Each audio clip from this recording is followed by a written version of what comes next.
Hey, look out. It's Faith Talk Live. I'm Rick Probst. And I'm Dan Ratcliffe. If you're watching Facebook Live, YouTube Live, it is Nick Eicher there in the screen, sitting behind a professional microphone. I think this guy is no newbie, Dan. No, he's not. Nick, how are you?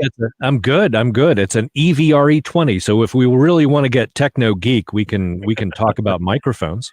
Yes, we could. And you got some nice sound deadening stuff back there behind you. And that's the technical term, is sound deadening stuff. Yeah. Yeah. Now, see, I thought that was a green screen. I didn't realize that was real. Oh, yeah. Move it. There you go. Oh, look at that. Nick's official title is CCO of World Watch, and we want to get into what's going on. You guys are launching something, it's just a couple of days away, August 10th, right? Oh, you're right about that. Yes, that's coming right up on Monday. We're starting World Watch News for Kids, and the secret actually is that older folks are really enjoying it too. So it's got a broad appeal. We've got a great team here. We've got a great anchor man that we were able to lure over to us from Charlotte Television, and he wanted to come over to World Watch because he wanted to be a Christian. He wanted to tell the news from a Christian worldview, and he wanted to be able to speak into the lives of young people. Now, this has been going on for 25 years. I was watching a couple of the videos this morning on YouTube. Give us kind of a rundown on how it all began 25 years ago and what it looks like now. The production quality, the sound quality, everything is awesome. And is it Brian Basham is the host, I think? Absolutely. Yeah. Brian Basham. Give us a rundown how that all came together. Well, World goes way back. World Magazine, that's how it began. And I should actually go a step beyond that. We had our founder Joel Bells had an idea for. Did you guys grow up in the go public schools when you were kids? You remember weekly readers? Yes. Oh yeah. I read them too. And but Joel Bells had the idea that he wanted to create a set of newspapers for young people, patterned after the Weekly Reader, but to bring a biblical worldview to the news. So he started those well before World, and it was the adults who said, "I really like these. I would love to have something for my age cohort." And then World Magazine was born from that. Then when the web came along, we started publishing daily news on the internet over our website. And you know what's happened to media, how all of these platforms have just exploded. Yeah. So we went from magazine to web to radio broadcasting, and we found that podcasting worked really well for us. So we've got a daily podcast called The World and Everything in It. And so just interestingly, in God's providence, you can see the evolution. I'll use the term advisedly, but you can see the evolution of our product. We started to get good at radio broadcasting, and that allowed us to get into video a lot more smoothly. So we went from magazine to web to radio and now to video. Wow. So you've got it all. And now you're starting this for kids. So you've been doing it for adults, and then now you're doing it for kids. Kind of reminds me, I don't know how old you are, but when I was a kid, I used to watch cartoons, of course, on Saturday mornings, and they would have CBS would have In the News with CBS, and it was for kids. Yeah, and I was never interested in news, but I would watch that. So is it kind of like that, where you're kind of doing it from a kid's point of view? Yeah, it's interesting, and I remember too. I think we're the same age, actually. Christopher Glenn, you remember? Yes, that was the one who did it, and I loved Christopher Glenn. Actually, my broadcast hero would be Charles Osgood, but there you go. But I remember those In the News, and I hadn't thought about that in a while. But yeah, I watched those. I watched Schoolhouse Rock, all of that. But what I was going to say about journalism for a sort of, we assume that we're speaking with a young man or a young lady who's about 15 years old. So the journalism that you do as an adult, this is sort of what they teach in journalism school, allows you to assume a lot of knowledge. And so what it allows a journalist to do is sort of write around gaps in that journalist's own knowledge, just right around it, because we will assume knowledge.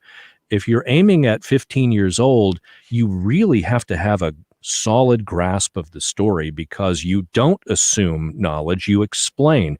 And in fact, it's not in a condescending way at all. It's actually, come with us and learn. And this is why I said that older people are watching World Watch and saying, I really enjoy this, because they take the time to explain. So we want to promote, obviously, Christian worldview, but we also want to promote what we call news literacy, to provide the background and spend the time to explain. So we'll do a news story, but we don't assume knowledge. We explain. And then frequently in the features, we'll come back to a story that we had done earlier and say, now, for example, if we're talking about what COVID-19 did to the economy, we'll say that GDP fell a certain percentage, but then we're going to come back and spend some time explaining what GDP is. Right. And I'm telling you that that adults will say, I really appreciated, I learned what GDP was from watching World Watch. And so it's news literacy, it's biblical worldview. It gives parents and their kids and their students something to talk about in common. And that's the goal here. But it's a fun style of journalism. Yeah. Nick Eicher is CCO of World Watch. We're talking about something they're launching this coming Monday, actually, August the 10th. Now, the ones that I saw this morning, I found it fascinating. Now, I like news anyway, but it talked about the persecution in the church and kind of the history, really, in Turkey. I followed that along. I don't know if that's the latest one or not.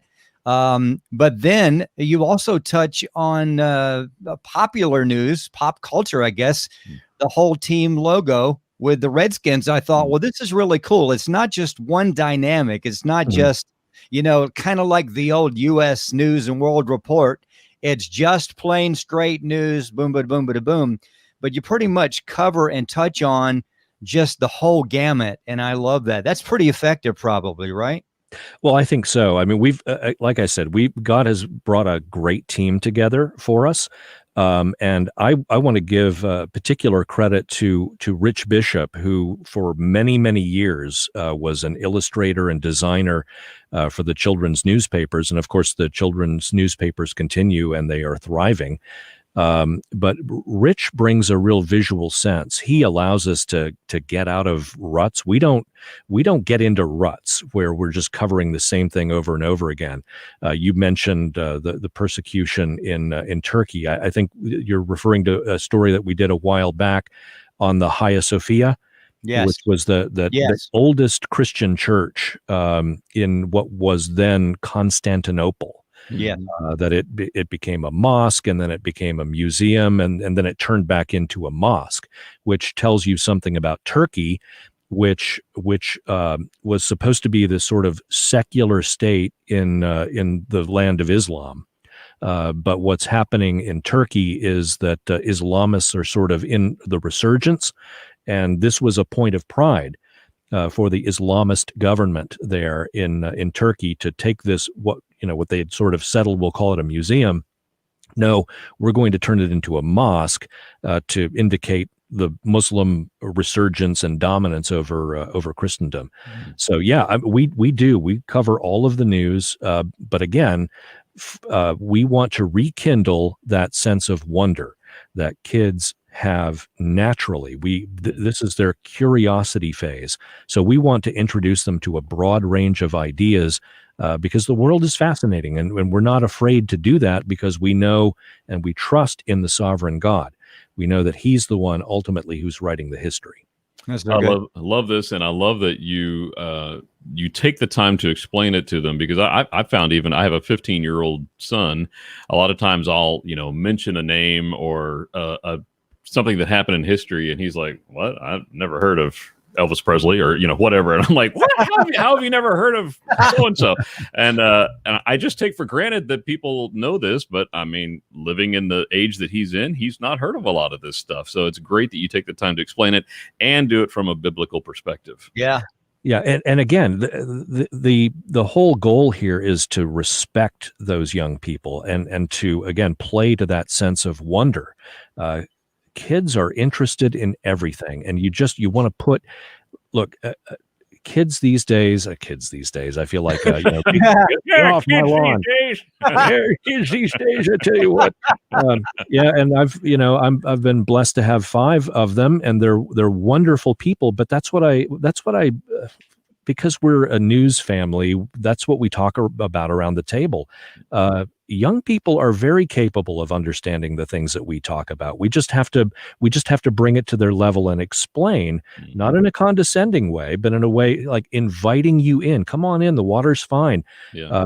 This is something that you need to know about, because we don't want to think of them as kids. We want to think of them as adults becoming. So they're on their way to adulthood. So start exposing them to great ideas, concepts, geography, history, economics. There are so many things in the world, and you just don't know what it is that's going to set fire to the imagination. So that's what we're trying to do is expose them to good ideas, but always bringing it back as the Big Bash does at the end of the program. Whatever the news, the purpose of the Lord will stand. And that's the sign off, because there are some things that will be upsetting. There are some things that make you a little unsure, but we want to remind you constantly. I mean, we really want to remind you in the story that the purpose of the Lord will stand. But just in case you didn't catch it, whatever the news, the purpose of the Lord will stand. That's how we close out every one of those broadcasts. Nick, that is so good. Nick Eicher, CCO of the World Watch, and the kids version kicks off on Monday. Remind us how folks can watch it. Yeah, it's a subscription model. It's for schools and homeschools. We are going, so if you go to worldwatch.news, that's the place to go to get the information. But it's a subscription. We've got some discounts going right now, but it's going to be a year-round news program. We've got to find a way to fund it, and we're asking a small subscription fee. But just to check it out, we've got all of those World Watch videos, and you can access those also by way of worldwatch.news. And we're going to continue to put out via YouTube sort of a top story from World Watch. So there will be something out there for free every single day, but we really encourage people to get the full 10 minutes. This is going to be a comprehensive daily news brief with news and features and fun toward the end. I mean, it's built like any of our print products, so that there's a good balance of content. But yeah, worldwatch.news is the place to go. Top story will be the free one on YouTube. Awesome. Nick, thank you, you and your team for doing this and being obedient and willing to step and go over the top, and obviously giving God credit for what you guys are doing. Much fruit, I know we'll see as this continues to grow. Let's do this. Let's catch up with you in a couple of months. Yeah. And we'll see what's going on, and we can talk about old radio stuff too. Just us old guys. Talk about microphones. Yeah. There you go.